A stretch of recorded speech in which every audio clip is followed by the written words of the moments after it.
A Boy at War by Harry Mazer. Chapter 6. Adam, on his back, stood high up off the seat, riding the pedals. The palms and the monkey-pod trees turned the street into a long green tunnel.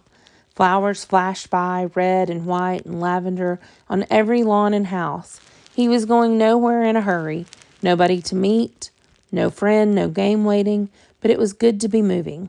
He rode down Punchbowl Street, past the Iolani Palace, the home of the Hawaiian kings and queens, and the statue of Kamehameha the Great, a Hawaiian general who had united the islands more than 100 years ago. He rode through the downtown area to the pier, then turned up along the shore. A jumble of little cottages was plunked down near the ocean.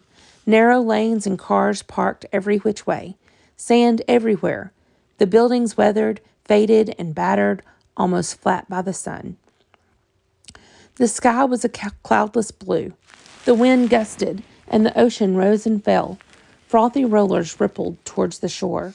In the distance, Adam saw sampans and Japanese fishing boats. Flora, a tiny Japanese woman, was selling flowers door to door. Flora, she sang. He walked his bike down to the water. The beach was almost empty. Nearby was the Royal Hawaiian Hotel, and beyond it, the Moan and Halekulani, where his parents went to dance. Suddenly, a bunch of boys burst from a lane and onto the beach. Some were on bikes, some were running. They were tossing a ball back and forth. Adam wouldn't have minded playing, but they were all Hawaiian kids, and he didn't know them. Then someone yelled, "Hail!" It was Davy Morey, barefoot and wearing a pair of old pants and one of those flowered Hawaiian shirts. "Hey, Hail, you want to play?" Adam hesitated. He was glad to see Davy, but he never knew what to think of that Haoli stuff. "We need one more player, Davy said. "What's the game?" Davy tossed a coconut to him. "Football, only we play it with a coconut." "Ha, so coconut ball," Adam said, and he was sorry. It sounded too much like Charlie Chan movie. Maybe Davy would think he was making fun of him. "Tackle and one knee down." "Okay, come on then." The others were waiting. "This is my friend Adam," Davy said. "He's on my team." The other team leader was a big, noisy kid called Martin Kawahi. "What you need the Haoli for, Maury? No brains of your own? You got 5 on your team, now I got 5. The end zones were marked in the sand, sidelines too. "We're the Devil Sharks," Davy said. "Hey," Martin said, "that's Hawaiian, so? You're a Jap.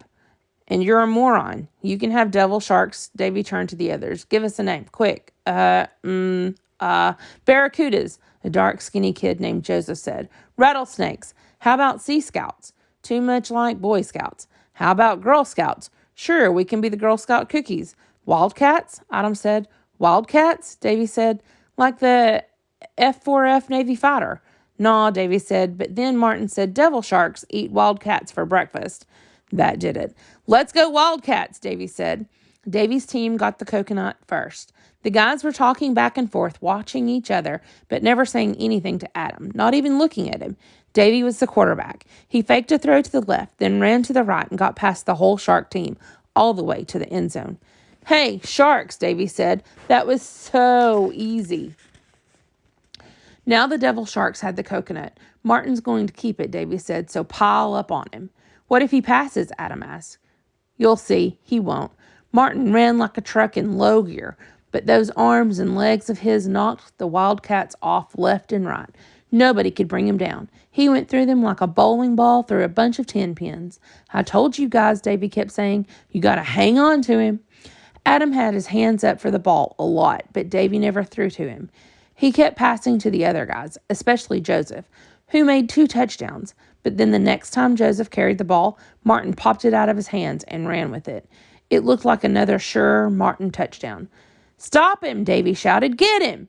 Adam caught up to Martin. Then he was in the front of Martin, trying to slow him down, until Martin tripped and they both fell. "Got him! You got him!" Davy shouted. After that, Adam felt more like part of the team. They took their shirts off and played away the afternoon. Afterward, they threw themselves into the ocean, then sat around near the ashes of a fire and insulted one another. Hey, Slant Eye, what, Moonface? You look like a cat with diarrhea. You look like a rat with a bellyache. You call that an insult? Adam didn't say much, just sat next to Davy and listened. One of the boys cracked open the coconut with a rock. They all took pieces. First time I ever ate fresh coconut, Adam said. Aola boy, Martin said, you're getting to be a real Hawaiian. You know, Kampua's... Who? Kampuae, the great Hawaiian pig god. Pig god? You're kidding me, right?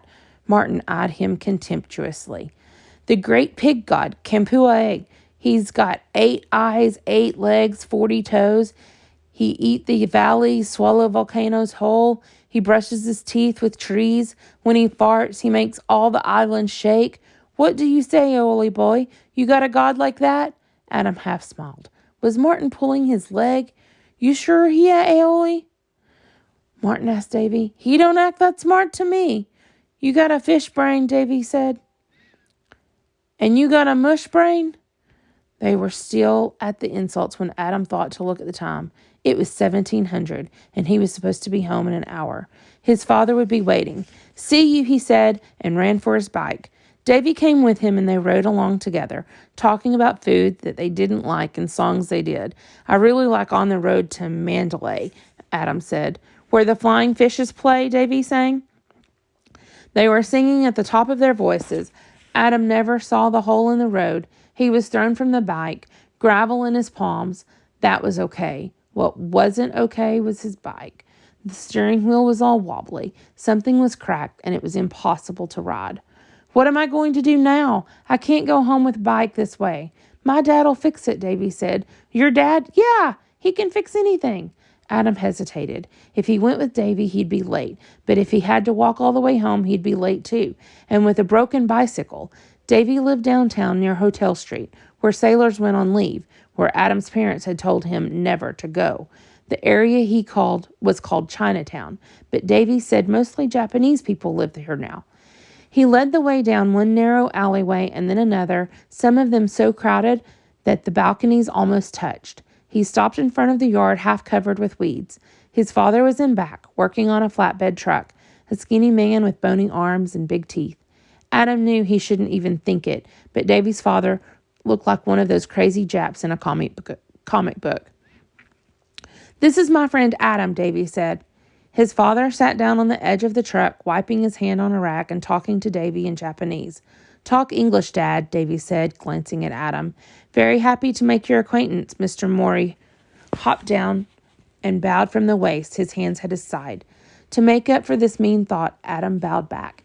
Hey, Davy punched him, quit kidding around. You don't have to do that stuff. His father examined the back, muttering under his breath. Adam was pretty sure he was saying something like stupid kid in Japanese. Davy brought over a welding cart holding 2 gas tanks. He unwound cables, turned gauges, and handed his father the brass welding torch and a pair of dark goggles. Mr. Mori lit the torch and adjusted the hissing flame from yellow to blue. He pulled down the goggles, and with a long metal rod, he welded Adam's back. He did it in a minute. When the weld had cooled, he wire brushed it clean, then bounced the bike up and down a couple of times. Good, he said. Fixed, good. Adam rode the bike around the yard. It was solid again. Thanks, he said. Thanks a lot. How much? He put his hand in his pocket. Davy's father shook his head and went back to work on the truck. I can pay, Adam said. Forget it, Davy said. He did it because you're my friend. The torch had burned away paint along the side of the repair. Davy dipped a brush in a can of red paint and painted over the weld. Thanks, Adam said again. I better get going now. What's the rush? My dad will kill me if I'm late. He'll understand you had an accident. You couldn't help that. Besides, the paint has to dry. You want to see my room? Adam let himself be persuaded and followed Davy through a gate into a high hedge into a shaded garden with several low buildings. A long, low table with an oilcloth tacked on top sat under a lattice of vines and red flowers, and a wooden icebox leaned against one of the sheds. Adam followed Davy into the biggest shed. It smelled like seaweed and vinegar. Mama, Davy called. On the wall, in a niche gleaming out of the dimness, was a portrait of a mustached man sitting stiffly on a white horse. That's Hirohito, Adam said, showing off a ladle. Your honorable emperor. Not mine, Davy said emphatically. My parents think he's divine, like a living god, but they were born over there in Japan. But I was born here, 100% American. They're Issy, and I'm Nisi, and that's what we can say. Come on. They went out and into another shed. It was Davy's. The room was open up to the rafters, where a paper lantern and an orange paper fish hung. A table in front of the window held rocks and shells and pieces of coral. On one wall, Davy had tacked pictures of birds he'd cut from magazines. I like anything with wings, he said. Airplanes, too? No, living things. Above his cot, Davy had tacked a calendar with a picture of a steamship, Lurline, with its high white hull and two big fat stacks. We came on that ship, Adam said, from the mainland. 4 days. I puked my guts out. I never puke, Davy said. I go on my uncle's fishing boat all the time. Adam checked out Davy's books, The Call of the Wild by Jack London, and 4 Tarzan books by Edgar Rice Burroughs. Yeah, I've read these, he said. He was ready to go. He had to go, but then they started talking again, about fishing this time. By the time Adam left, they had agreed to go fishing the next morning.